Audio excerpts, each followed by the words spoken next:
I've been living alone in an apartment on the ground floor of a new building for 2 years. A year ago, something strange happened. It was evening, around 8 p.m., and I was sitting in the living room when I heard a knock at the door. I wasn't expecting anyone, so I went to check. When I opened the door, no one was there, but there was a McDonald's bag in front of it. I thought it was a mistake or someone ordered a delivery to the wrong address. There was only one burger in the bag. I was hungry and ate it, even though I didn't know who could have left it. I told my friends, but none of them admitted to it. A few days later, the same thing happened again. This time it was almost 11 p.m. I heard a knock again, opened the door, and no one was there. Another bag with a burger was on the doorstep. I left it there in case someone came to take it back, but the next day it was still there. I had to throw the burger away. A week later, I received another delivery. This time I opened the door and found a bag with a burger, but inside there was also a flyer with my name and address. I started feeling that someone was deliberately sending me these burgers. I decided not to touch the bag and called the police. They checked the bag and said it was probably someone's bad prank, but I started to worry. A few days passed, and I began to hear strange sounds behind my apartment door. One night, I woke up feeling like someone was watching me. I looked out the window and saw a shadow flickering in the streetlight. My heart stopped. Someone was watching me. A few days later, I received another delivery. I opened the door, but this time there was no food inside the bag. Instead, I found a piece of paper with a printed photograph, my LinkedIn profile photo. It was very strange and scary. I waited for the next knock on the door, but nothing else happened. I still don't know who was doing this and why, but it was one of the weirdest and most disturbing moments of my life. When I was 15, I got my first job at a department store. It wasn't my favorite job, but I was very excited to be able to earn money at that age. I had recently gotten my driver's license, but we didn't have an extra car, so my parents drove me to and from work.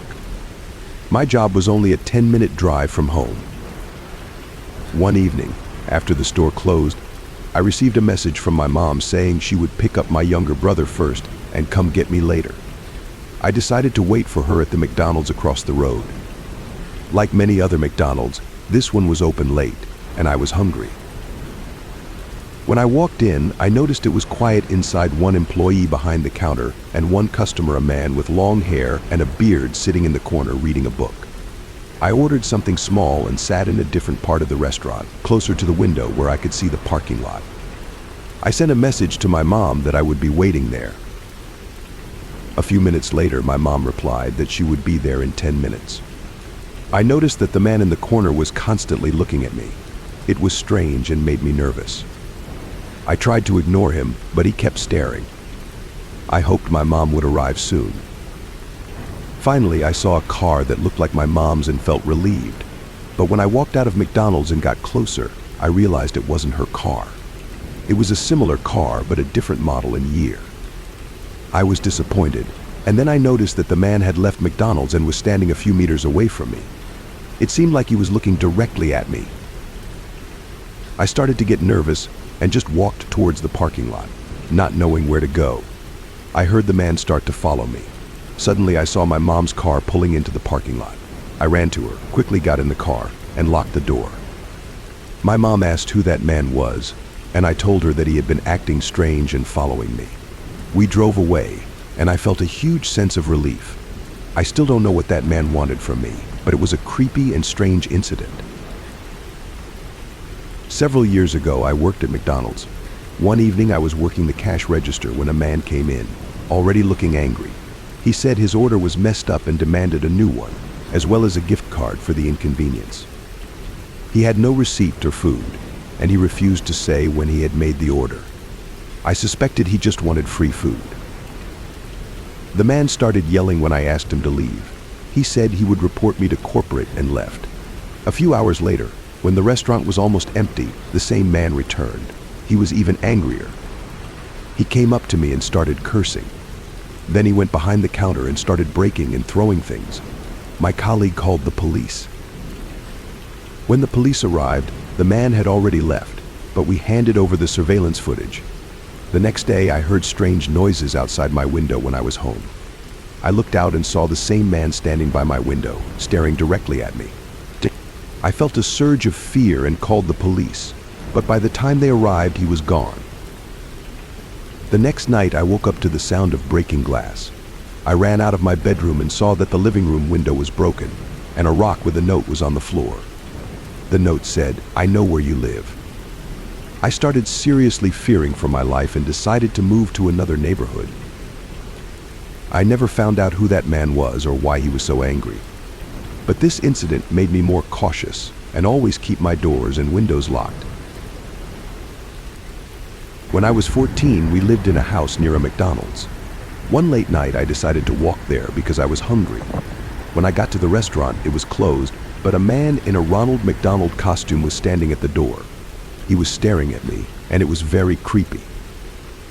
I decided to go home, but when I turned around, he started walking after me. I sped up, then started running. When I got home, I quickly closed and locked the door. A minute later, I saw the man in the costume slowly walking down the street, looking around. It was one of the creepiest experiences of my life. The next day, I told my parents, but they thought it was just a prank. A few weeks went by, and I almost forgot about it. But one night, I saw the clown again. He was standing under a streetlight across from my house, looking directly at my windows. My heart froze with fear. I went to my parents and told them the clown was back. My father went outside to check, but the clown was gone.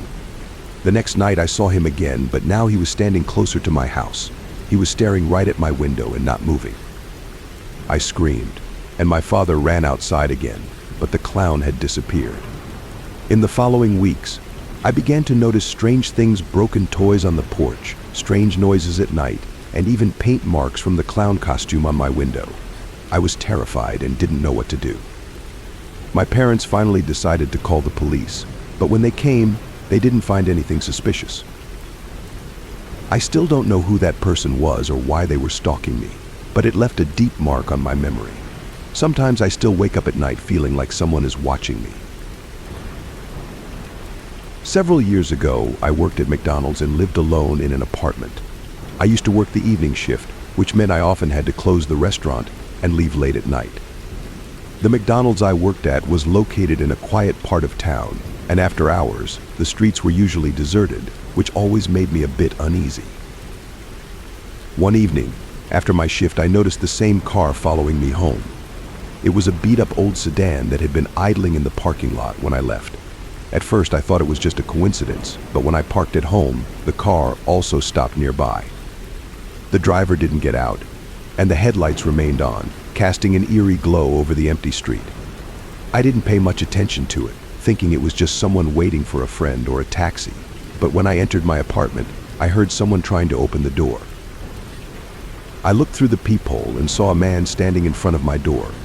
His face was obscured by a hoodie, but I could see his shadowy figure moving slightly, as if trying to figure out how to get in. I didn't know who he was and decided not to open it. My heart was pounding as I silently moved away from the door. He stood there for what felt like an eternity before leaving. The next day, I saw him again at the restaurant. He was sitting in a corner booth, his eyes following me as I worked. His presence made my skin crawl. This went on for several hours until he left without ordering anything. When I got home, he followed me again, and this time he was bolder. He tried to catch me at the door, but I managed to slip inside and lock it just in time. The man started banging on the door, yelling incoherently, but soon the police arrived and arrested him. I never found out who he was or why he was stalking me, but it was a very scary and confusing incident. The next day, I noticed a scratch on my mailbox, as if someone had tried to open it. A few days later, I received a letter without a return address. Inside was a photo of my house taken at night. My heart sank with fear. The photo was grainy and dark, but it clearly showed my apartment building, and in the corner of the image, I could see a silhouette, possibly the same man. The next night, I heard strange noises behind the door. The sound was faint but unmistakable. Someone was out there. I looked through the peephole and saw someone standing there again. I called the police, but by the time they arrived, no one was there. The feeling of being watched and the uncertainty of what might happen next kept me on edge. I started sleeping with a knife under my pillow and locking all the windows and doors. Weeks went by, and I began to hope that it was over. I tried to get back to my normal routine, but the fear lingered. One night I woke up feeling like someone was in my apartment. My senses were on high alert, and I could hear a faint rustling in the living room. I grabbed the knife and quietly walked out of the bedroom. To my horror, the same man was standing in the living room, looking at me with a chilling smile on his face. I screamed and ran to the door, fleeing from my apartment and banging on my neighbors' doors for help. The police arrived quickly, but the man had disappeared once again. After that terrifying night, I moved to another city and changed jobs, unable to shake the fear and paranoia that had taken root. I still don't know who he was or why he was stalking me, but that incident left me in constant fear of strangers. Friends, don't forget to subscribe and like this video. It will help the channel grow.